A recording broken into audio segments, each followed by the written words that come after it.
Hi everyone, welcome to our 17th webinar in the CAQDAS Networking Project's webinar series. The CAQDAS Networking Project is based at the University of Surrey in the United Kingdom. We are, before we get started, just going to remind you that we have one final webinar after today, scheduled on the 7th of July. And if you're interested in contributing to our webinar series for next year, for next academic year, we'd be really excited to hear from you, so please get in touch. All of the webinars that we run are recorded, and you're going to be sent a link to the recording for this one once we're done with that. And all of the previously recorded ones are available at the YouTube channel given here. We're going to be announcing the dates for our upcoming software training in the next academic year soon as well, so look out for those. So as I said, today is our 17th CAQDAS webinar this academic year, and it's the 5th in our methodological stream. And we're delighted to welcome Dr. Steve Wright today. Steve's an independent consultant and a CAQDAS trainer with certified expertise across multiple packages, including Atlas TI, CAQDA, Nvivo, and Quirkos. He's also a learning technologist at Lancaster University in the UK, where he develops materials and provides learning technology to support staff and students. Across his work, it's clear that Steve is committed to developing, supporting, and sharing solutions around qualitative research technologies, with a really generous approach to disseminating these to the research community. His open virtual learning environment provides a platform through which Steve teaches and shares his developments. And as part of these, I'm told, for example, that Steve and Christina Silva are currently extending some of Steve's work on coding and how coding can support literature reviewing, and opening this up to the research community as part of the REFI QDA standard codebook exchange, which is supporting interoperability between CAQDAS packages. Today is another example of Steve sharing his developments for the benefit of the research community, and Steve is joining us to speak about a topic which has a lot of researchers looking for tips and time-saving solutions: transcription technologies. Every time I've mentioned this webinar to participants on my courses in the last 2 months, everyone has frantically written down the details for today, and so it's been really eagerly awaited, Steve. So thank you so much for being here. Whilst Steve is speaking, please feel free to post your questions or your comments in the chat function, and then we'll collate them and pose them to Steve when he's finished with his talk. So with no further ado, Steve, I will hand over to you and stop my share. Okay, thank you very much, and thank you for inviting me to share this today. So I am going to be trying to actually demonstrate some of this. I want to do a bit of introduction, so I've got a couple of slides and a few sort of thinking points as well as we go about transcription. I'm going to try and demonstrate things. One of the things that is usually absolutely clear that you know I tell to the people I support for distance learning is, it's like, first of all, you know, try and keep it simple, and usually, you know, Sarah and Christina will recommend immediately, you know, only run one program at a time. I'm currently running almost everything on my computer at once, and I might try and demonstrate from a Mac as well, so please bear with me in the general faffery between these things. So I'm going to start with a nice simple PowerPoint, because then I kind of know where I am. So the idea here is transcription for the 21st century. I mean, the current approach to manual transcription is actually quite late in the 20th century, really. Anybody who ever learnt shorthand had a real advantage in research. That's really gone. The tape recorder took over. And more recently, I mean, when I started doing bits on this, the question I was always asked by every student was, is there something that will do it for me? Is there something that will do it for me? And the answer was always like, No, not really. And a few years ago, suddenly the APIs became available for all of the voice data that had been worked on, especially by Google, Microsoft, and so on. And they've become a practical possibility. They're available for us to use. So I think it's an exciting time, but it's also a time when it's worth critically thinking about how do we combine automation with human interpretation. And I think CAQDAS packages have a place to play in this. So this isn't just about doing it quicker. It's also about what else could we do. So part of this is about systems integration and processes, how to create transcripts in third-party technologies and bring them into CAQDAS packages. I think there was an immediate view from some people that you're going to lose a valuable connection with the data. If you just use these auto transcriptions, somehow you're going to lose something. The arguments I see there being deployed are very similar to some of the arguments against CAQDAS packages. It's a great paper from Trina Paulus on kind of the Walking Dead metaphors. It's just like, oh, it'll get in the way of you being close to your data. But I think there are real possibilities for this integration to actually bring greater analytic insight into transcribing, and potentially to put transcribing back where it should be, which is as an analytic act. I do think if we have time, there are a few questions to think about and ask about of who transcribes and how. So I want to start with a bit of a provocation. Two of my quotes that I often wheel out. So it would appear that after the invention of the tape recorder, much of sociology took a deep sigh, sank back into the chair, and decided to think very little about the potential of technology for the practical work of doing sociology. And for those who did adopt technology and have got used to using QDA packages, I think there's another provocation here. Qualitative analysts have mostly reacted to the newfound wealth of online data, digital data, public discourse by ignoring it. And they have used their new computerized analysis possibilities to do more detailed analysis of the same small amount of data.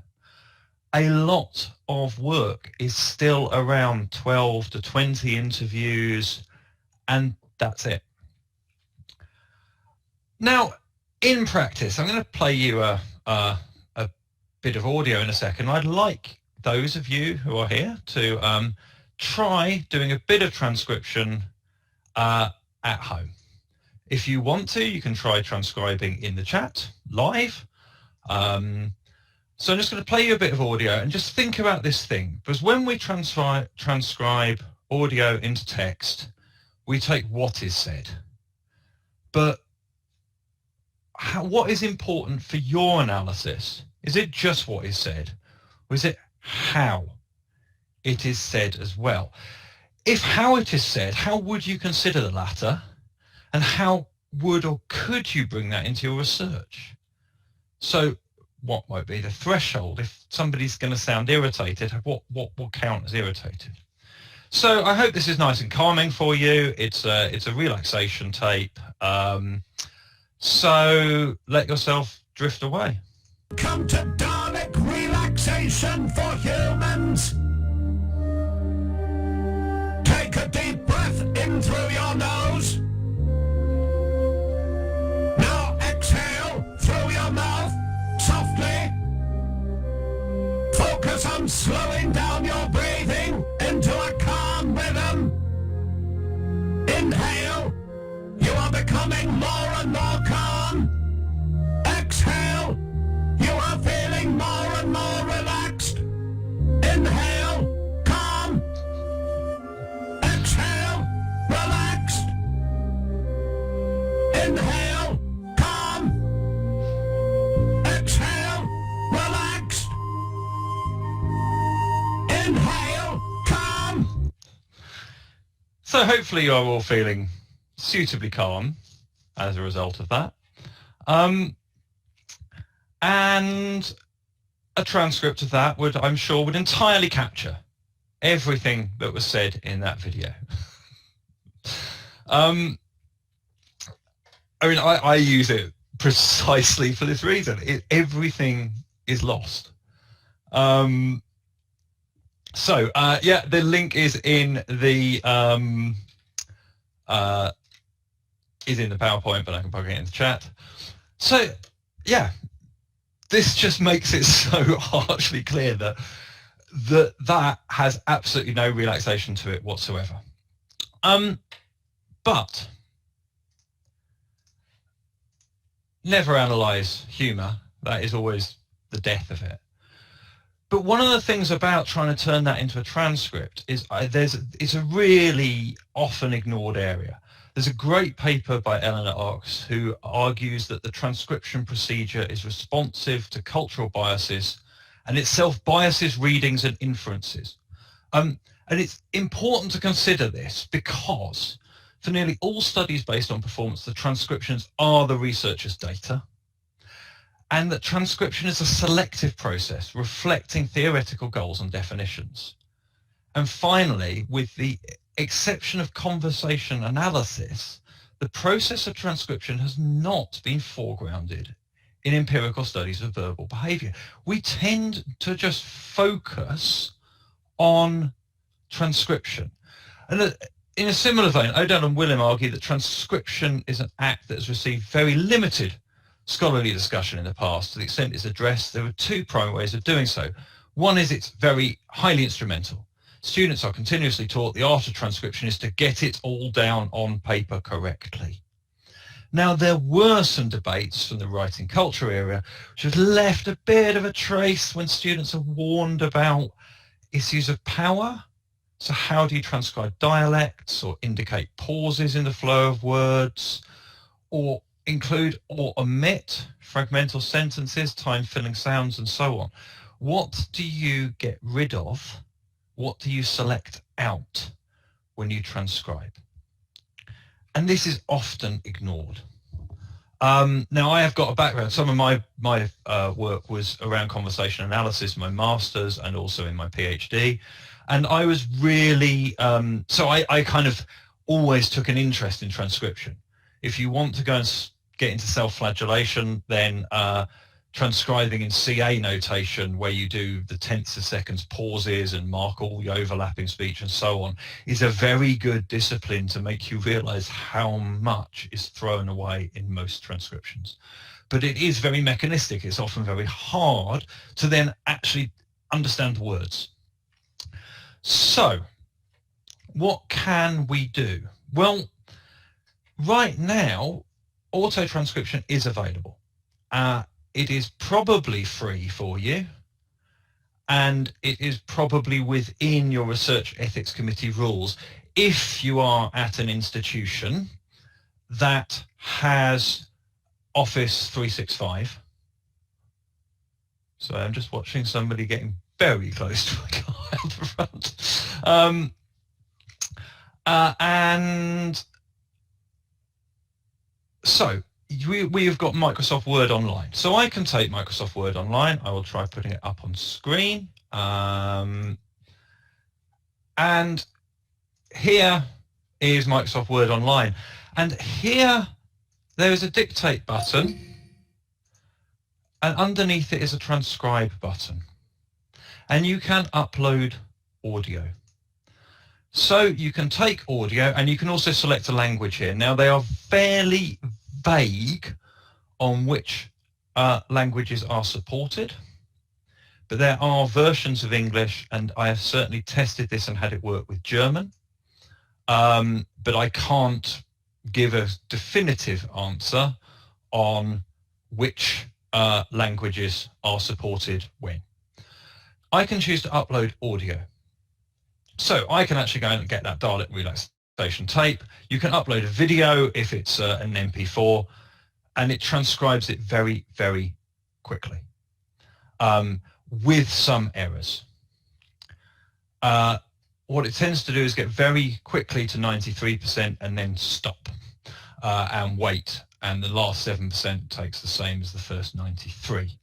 If this doesn't play nice, there is a copy I have made already.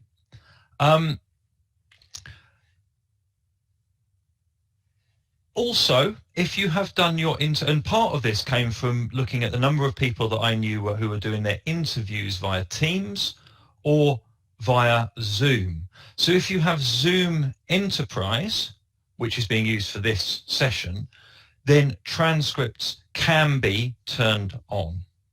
If you have Teams and you're doing any interviewing via Teams, at the moment, you can go into Microsoft Stream, you would click to update video details, and you would be able to say download the caption file.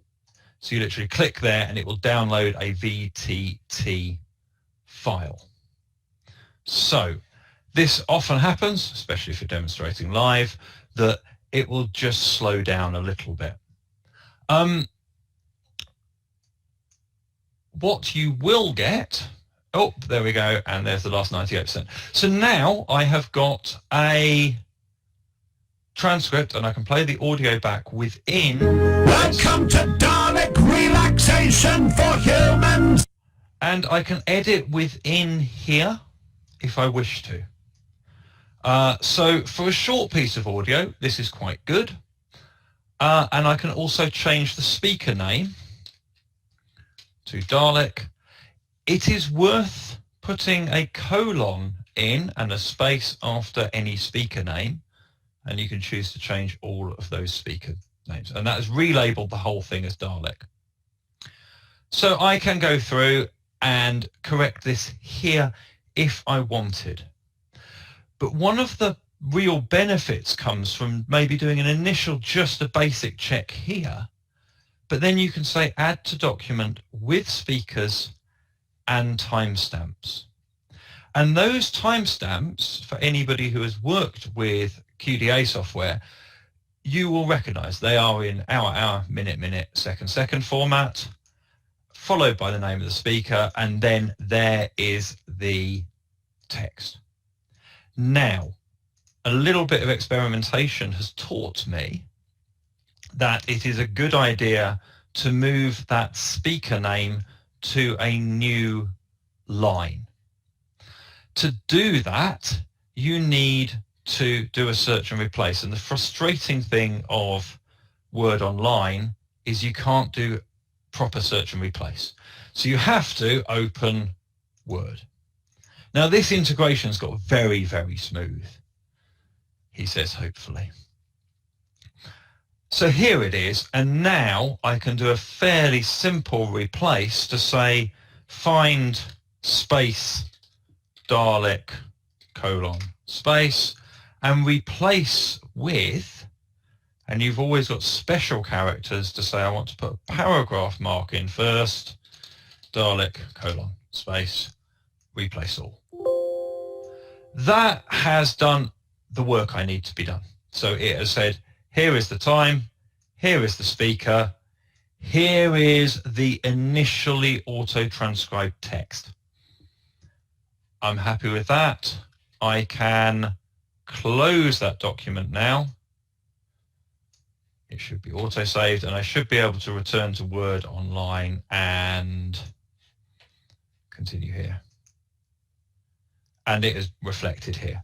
So you have to use a bit of a combination. There are some other bits about some of the search and replace you might need to do for different packages, but this is pretty good. So I can then save that file, or I can download a copy and try and remember it's called document 23. Now, if I wanted to use a YouTube video, rather than, so if it was a recording of a transcript from an interview that you'd done by Zoom, you would download your video or your audio, you would download your file as a VTT file. So I would go here, download file, and here, download video. And this should download the video and download a file, okay? If you want to do this with YouTube, you can also do it that way. There's a great free app called 4K Video Downloader. You literally take a, let's do Game of Thrones pitch meeting because that's too funny. You take a URL, you paste it into 4K Video Downloader, and it says, what do you want? High quality? What subtitles do you want? English? Any other auto-translated ones while you want it? Click download. And that will download the subtitles if they're available, plus the video to your machine. So this whole process can work with YouTube as well. So now it depends on what are you going to do. I am suggesting that you wouldn't do extensive correction, because correction is a point of engagement with the transcript, with the analysis, with the data. So a couple of key tools here. If you are using Teams, you should probably have Microsoft Stream.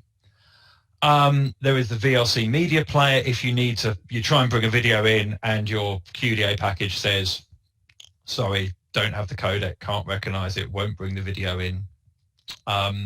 Some packages are more open with video and happier with a range of videos. Others are a little bit more pernickety. So Vlc Media Player allows you to turn a video into audio. It allows you to turn a video into another format. And this 4K video downloader will allow you to download video, and it will also grab subtitles off of YouTube. The bit that is the systems integration is this bit in the middle. I'll be coming back to that in a second. So this is the process. You create a recording, you create subtitles or a transcript. You then import the recording.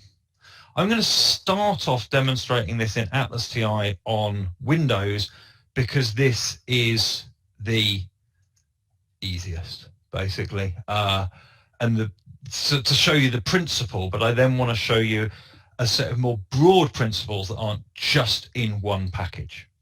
So I can add a file. I should be able to go to my videos and go and say 4K Video Downloader, and I can go and grab this pitch meeting. Now, the reason that I'm going to start in Atlas TI is Atlas TI, it has a simple button for transcripts, import transcript. Atlas TI will import VTT files or SRT files, which are the standard format for transcripts and subtitles. So here we go. You can see it's just happy to pick that up. So I can import the transcript automatically generated, and I now have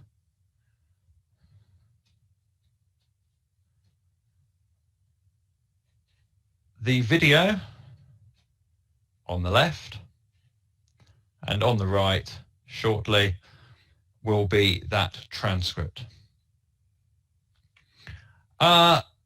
So here we go.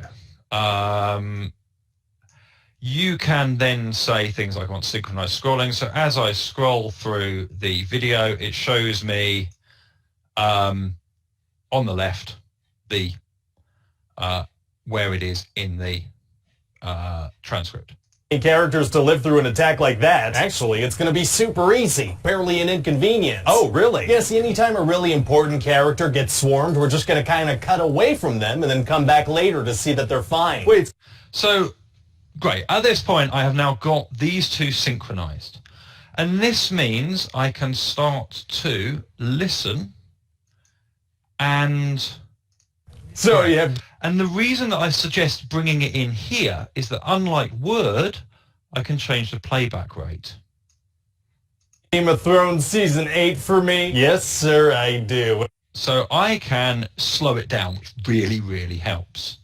So there's them. And I can then go into edit mode and actually edit the transcript here. and say exec. See, I'm going for a picture. Yes, sir, I do. Me? Yes, sir, I do. And I really want this to be over, so can we speed this pitch meeting up, please? Oh, I mean... Up, please. So I can also make corrections.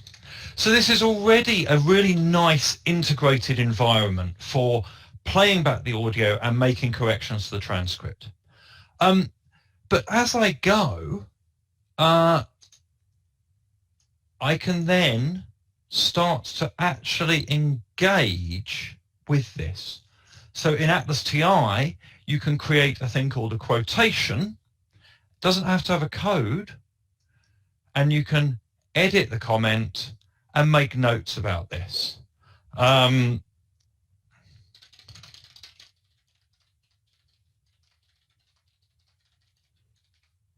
I can just make a note to myself. Does it actually speed up here?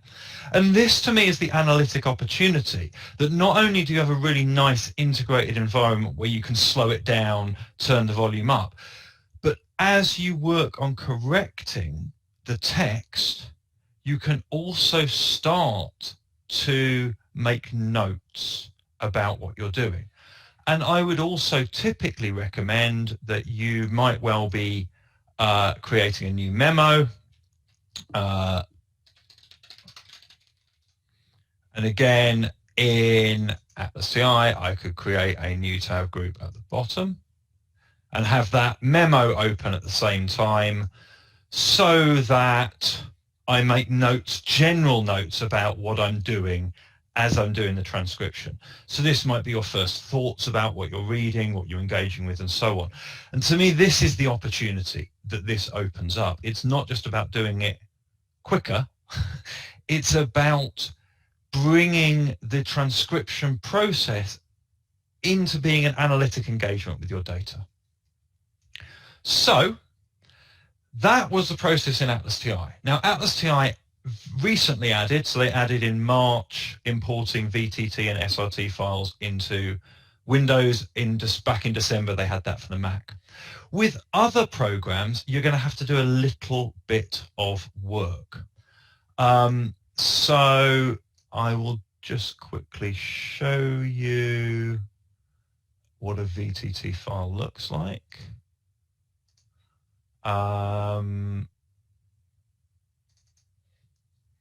So this is how a VTT file looks like if it comes from YouTube. It has a range of time down to thousandths of a second here. It has a number of the transcript. On some others, it also includes other stuff. So here is from Teams, where it's then got a load of gobbledygook, followed by a confidence of that transcription. You can't bring these in directly into a package other than Atlas TI at the moment. So the tool that a colleague of mine developed, this was initially developed for accessibility work, and I did a little bit of work trying to figure out what needed to be done.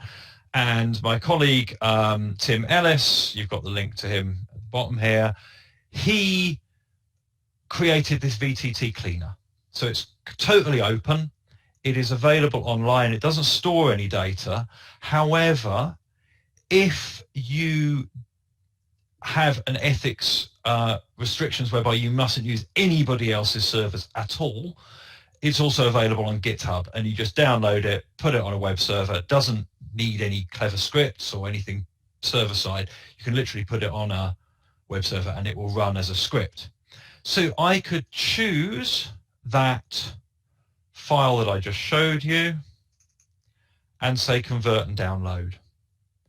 And that will then create a much simpler file here.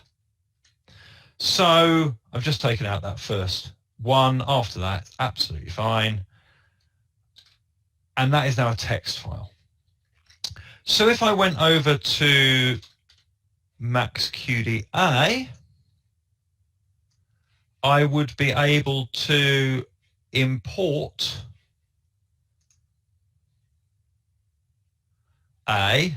this does a slightly odd thing where it moves from one screen at one resolution to the other, but I can import a video, go down to videos, 4K video downloader, and I will bring in this, and it will say, do you want to import a transcript? Now, at the moment, I don't think it will bring in an SRT file yet. So I need to say, bring in a text file. And this says, timestamps were found. Do you want to import the related audio or video? Yes, I do. Oh, hang on. Sorry, it's already added. This is where I'm going to get a little bit confused.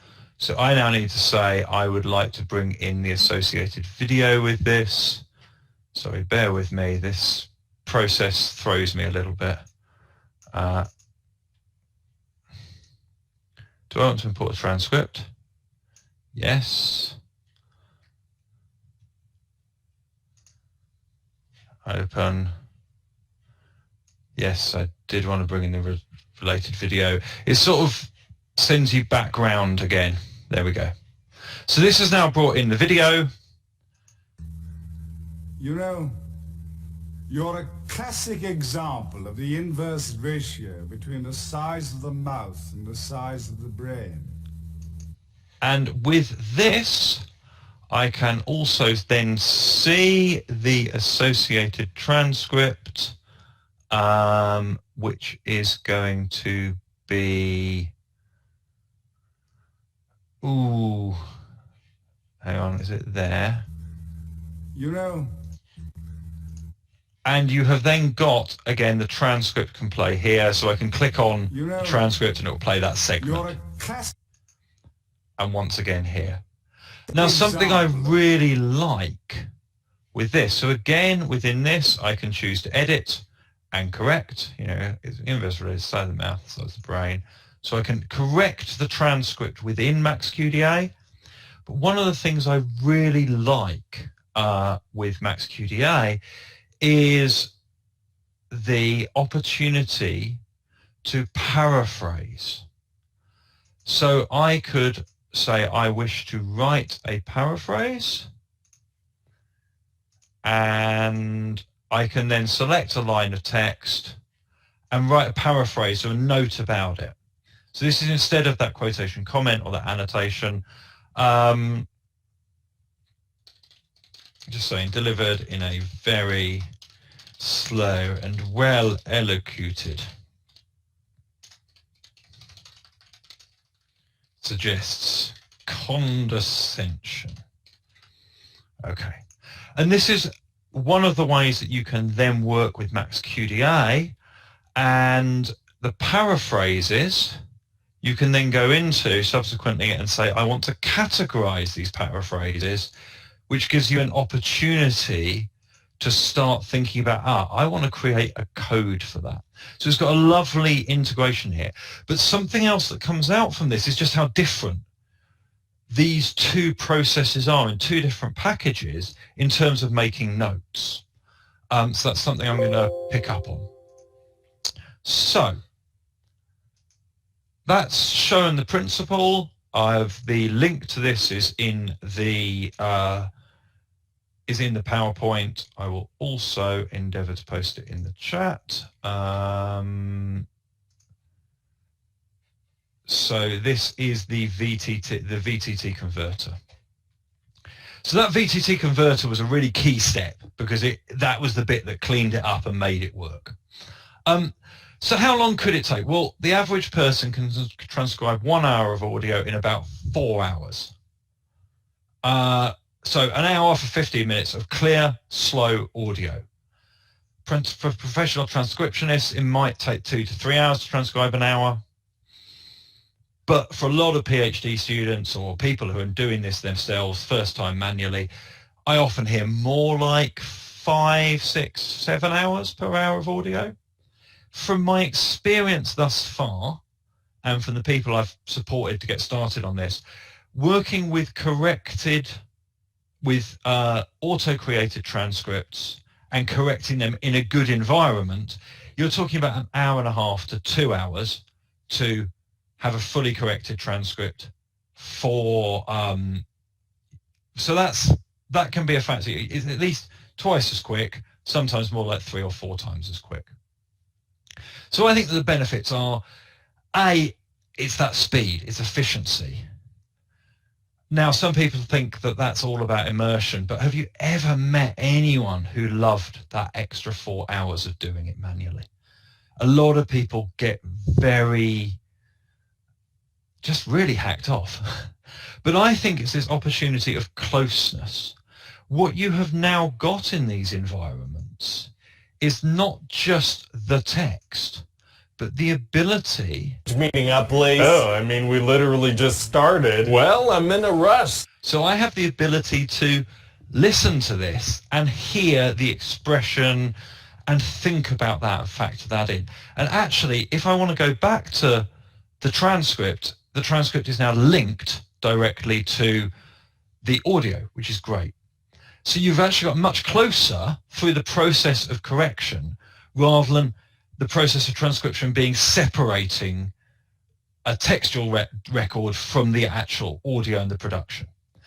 And this integration, this idea of as you correct a transcript, you can start making notes.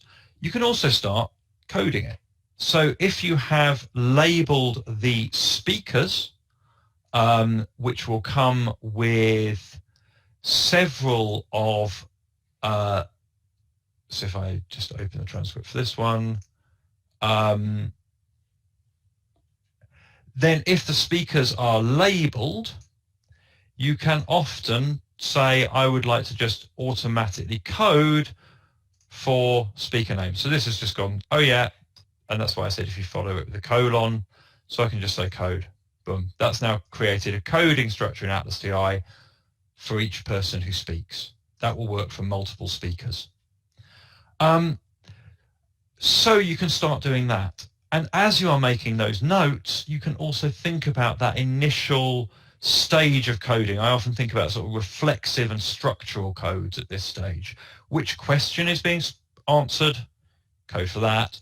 And anything that you react to, oh, that's really hard to understand, that's colloquial, that's unclear, that's interesting, or I need to come back to that. So you can have a useful layer of coding at this stage at the point of making corrections. So the role of it is here that it is about importing it in and then correcting it, but while you're correcting, you're making annotations, looking at tools to collect those annotations and create codes, such as that tool in CAQDAS, and keep a memo going as you're working. What does it bring in addition is what I'm starting to refer to as the 3 T's. The 3 E's, not A's. Oops. The 3 T's are the tone, the tenor, and the tempo of that speech. So, for example, I can, bear with me. How do I correct it? How do I work with it? Well, this will present, so I can consider the tone. Do they sound annoyed? Are they trying to be clear? Are they enthusiastic? The tenor is the sort of broader sense around those things, but there's the tone of voice, the tenor, the kind of discourse, the way they're enunciating, and the tempo. Are there hesitations? Do they sound, are they pausing? And these give insights into the 3 E's. So the emotion that is there, the engagement, are they interested, bored, and also the enunciation. So there are particular points here. The Doctor Who sketch is a particularly enunciated one. You know, you're a classic. Classic is very, very, but the enunciation is specific. And that is the sort of thing that is lost in the text. So part of a sort of SWOT analysis of this, technically, there are lots of strengths. It works across a range of sources, so you can bring audio in from anywhere and get it auto-transcribed in Word. Or if you've already started in a digital interview environment, such as this, Zoom, or Teams, you've probably got a transcript already. And it can also work with YouTube videos and auto subtitles for those. It allows this engagement with the 3 T's and 3 E's. It's efficient, and you can recast and reintegrate transcription as analysis. This is an opportunity to engage and analyze, not just make it a mechanical, that kind of, the focus is get it done right, and then you can start analysis. I also think there is a social, ethical, and moral dimension here.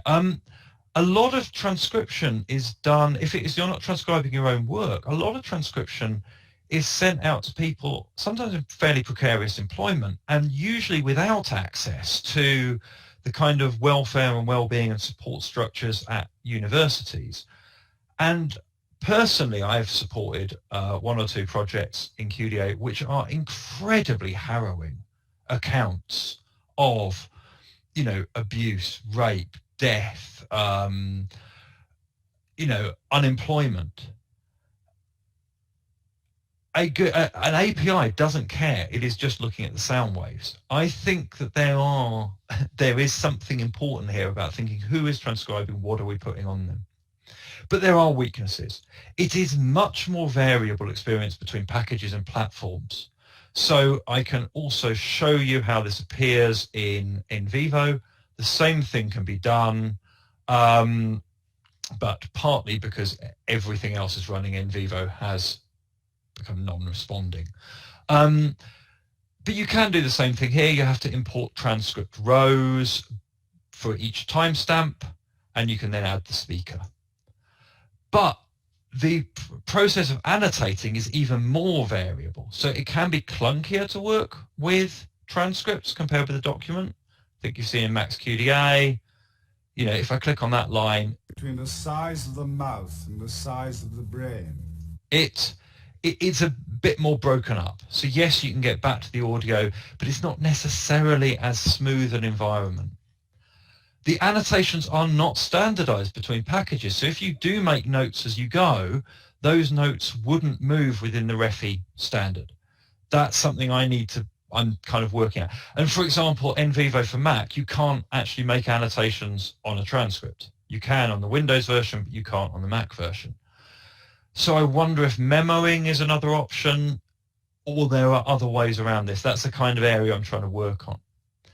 And it's varied and often undocumented on transcription for other languages. And I do think there are methodological weaknesses or risks. It could lead to even less thinking and engagement rather than more. Oh, right, I've got my transcript, I'll keep going. Most of Christina's work and books that I draw on extensively are about stop and think, what do you want to do before you do it? The easier you make it to not stop and think, the more likely you might get into just, right, I've got it, let's keep going. And I think it only shifts considerations of accuracy. It doesn't actually make you engage with the issues of values in the selection and reduction of a transcript. It just kicks it to an AI. I think there are, however, opportunities. So I am looking at the time. That I think we could extend and potentially rethink qualitative analysis. Is immersion in a small amount of data still the most important thing? Or could this open up working in new ways? Auto-coding larger volumes of auto-transcripts in order to identify the bits that you then want to work on in depth? That's a possibility. I would really like to see some of those bits like that confidence of the level of transcription.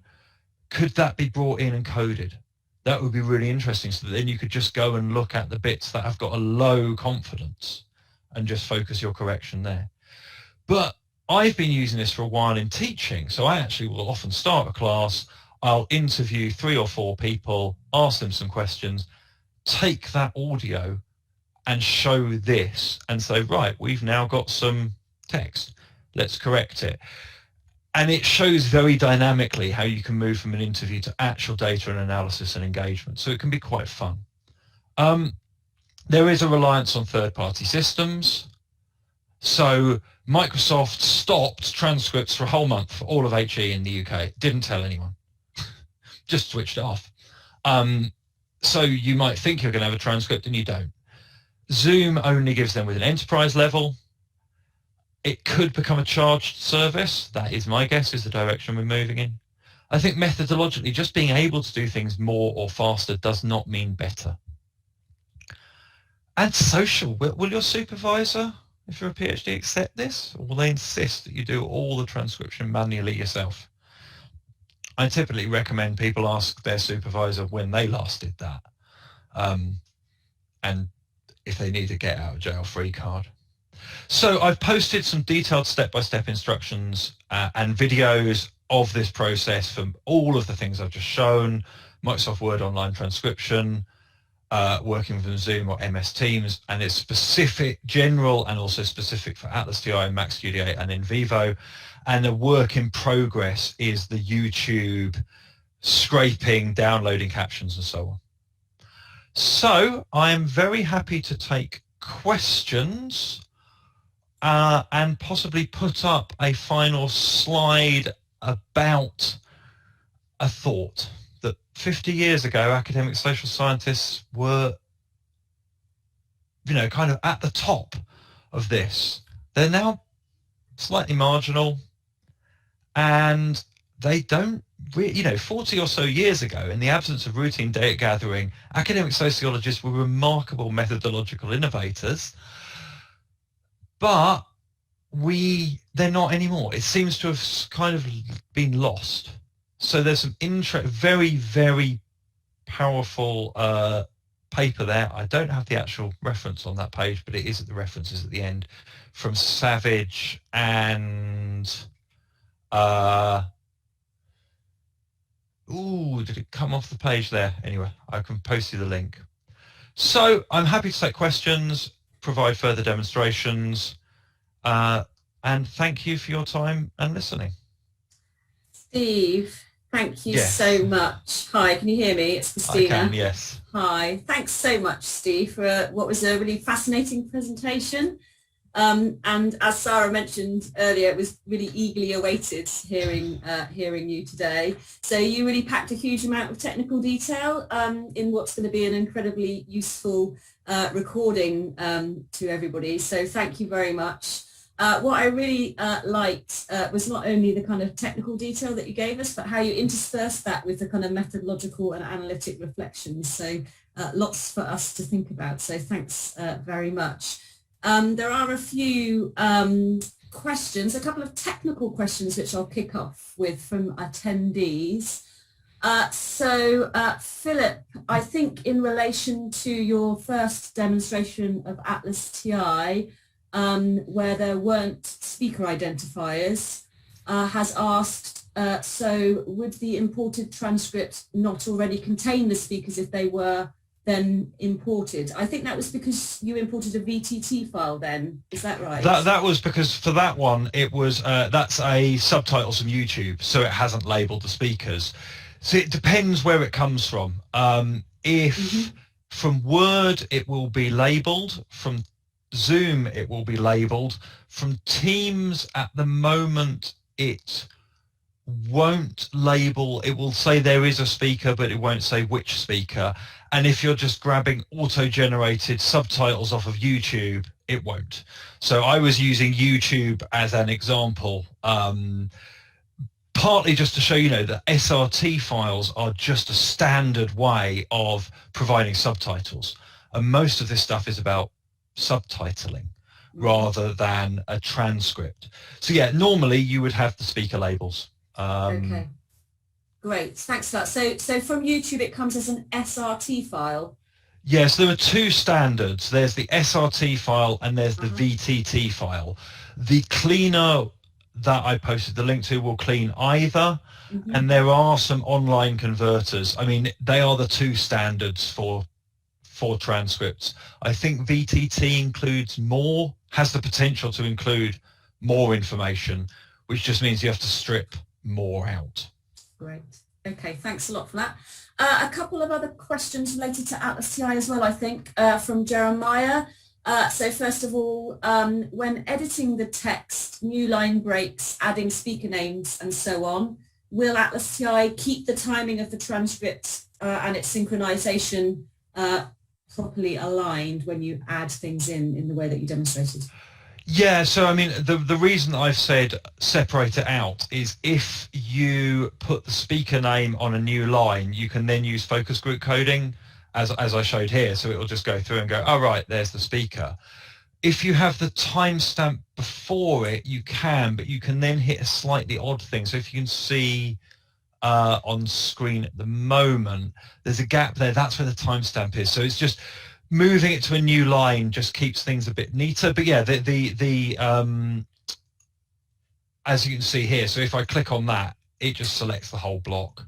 Yeah. So this is there have been sort of incremental bits. It's like, oh, hang on, that just neatens it up slightly, and it's very easy to push a new line in with a search and replace.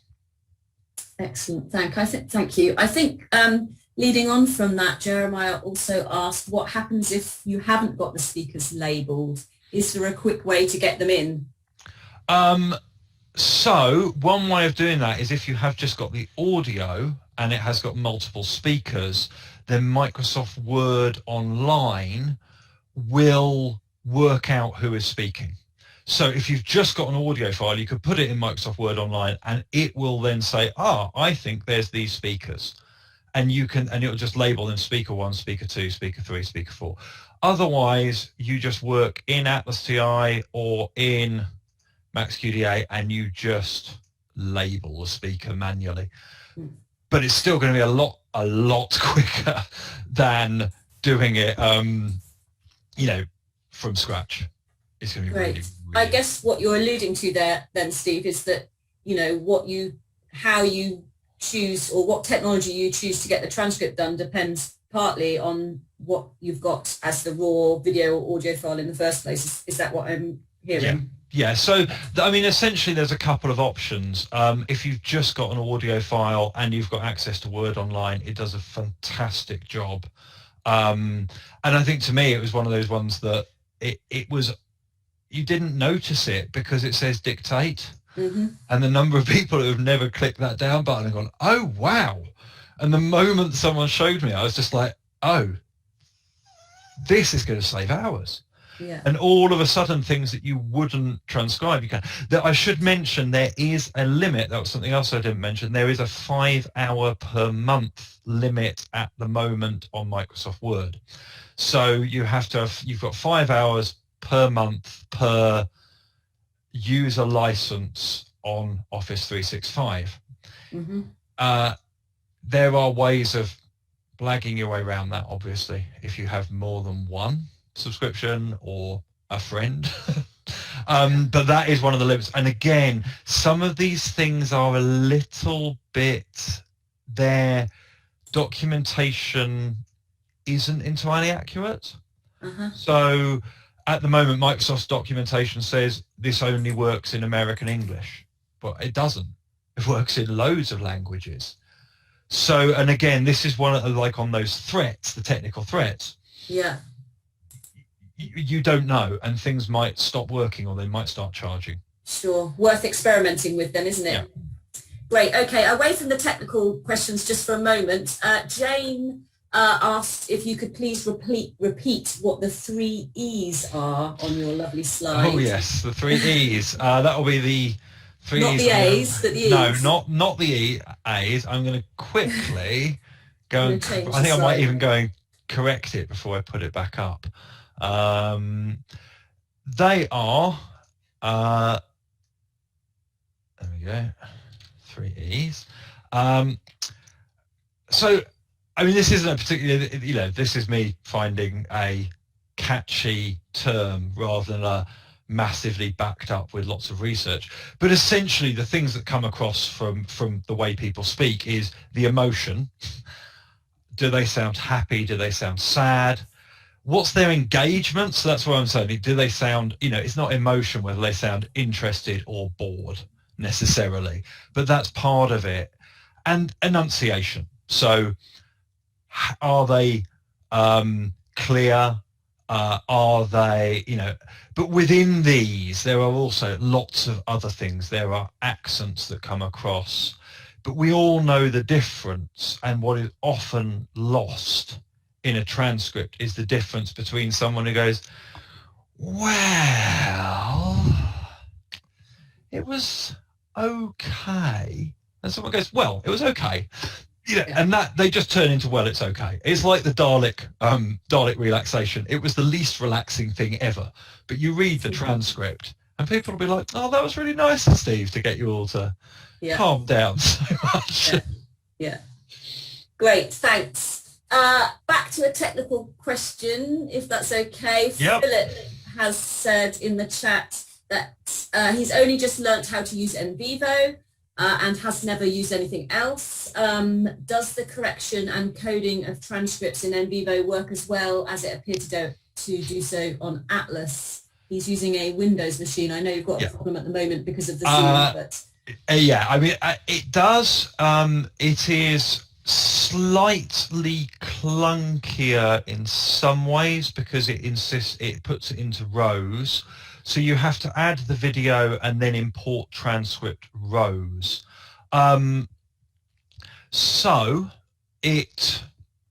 the other thing with Nvivo, though it looks like it might have changed because I'm noticing that the time spans are now reading tenths of seconds.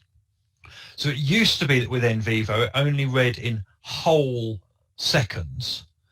And if you therefore had two timestamps, if someone just said, yeah, and it went to the next person, Nvivo would refuse to import the transcript. It looks like the latest update to Nvivo has now overcome that, which will help immensely. So essentially, you start Nvivo, you import a video, and you import transcript rows. As I mentioned on my blog, I have got a specific step-by-step that takes you through the whole thing for Nvivo with videos and links to the cleaner and video demonstrations of how to do this. Unfortunately, the recording I use is all about CAQDAS, so Nvivo aren't the biggest fans of the demo. But yeah. We can send those links through with the recording when we send everybody that afterwards. Great. Okay, one last little question before we round up. We have got a few more, but if you're happy, we'll pose this to you via email, and if you've got the time to answer. Yeah, I'm happy to stay on if you're happy for it to run over a little bit, or I will. We need to keep the time. Email. Okay. I think, but anyway, just in relation to the video and audio files, does the inclusion of those files stretch the CAQDAS packages at all in terms of file size? And do you think this is something that's going to be a challenge for the developer community moving forwards if more and more people are going to start to be integrating audio video with their transcripts in the way that you've described? Not necessarily, because you don't have to actually bring the video or audio files into the package. You can always have them as a linked file, and all that the transcript is doing is having timestamps. So the video doesn't have to come into the package at all. I have brought them in because these are quite small ones, but if I had, say, an hour's video, I would put it in a place where it doesn't get moved, changed. You never change the file name, you never move the file, but actually it shouldn't get too big. I don't think it will, but I think one of the changes, and it is where it is more variable, is when you start coding it and then working with the coded data, how easy is it to work and how nice is it to work, and that varies quite a lot between packages. Whereas, but it shouldn't make your project unwieldy. You just need to think, do I want, and most of the packages will warn you. They'll say, this is a big file. don't you want to link to it, it still works fine with a linked video. It doesn't, you don't have to have the video in. Okay, great. That's really helpful. Thank you so much, Steve. So once again, just to extend our gratitude to you, learned a lot in this session. And as I said, the balance between the technical and the methodological was really great. Those of you who are still here, we will be emailing you the recording of this webinar. Thank you so much for joining us. Thanks for engaging throughout in the chat. So great.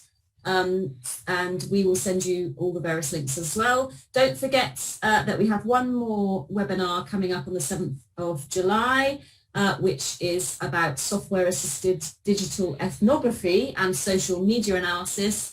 And as Sarah said at the beginning, if you have ideas for topics that you would like us to cover in our webinars, or indeed if you would like to present your work in progress or a methodological or teaching aspect of your use of qualitative software, then we'd be delighted to hear from you. But otherwise, thank you very much. As Steve says, happy not transcribing, everybody. Hope you enjoy the rest of your day wherever you are in the world. Brilliant. Thank you all for and thank you for the invitation. I've really enjoyed it, and I hope that it helps some of those who attended. So cheers. Catch you all later. Bye.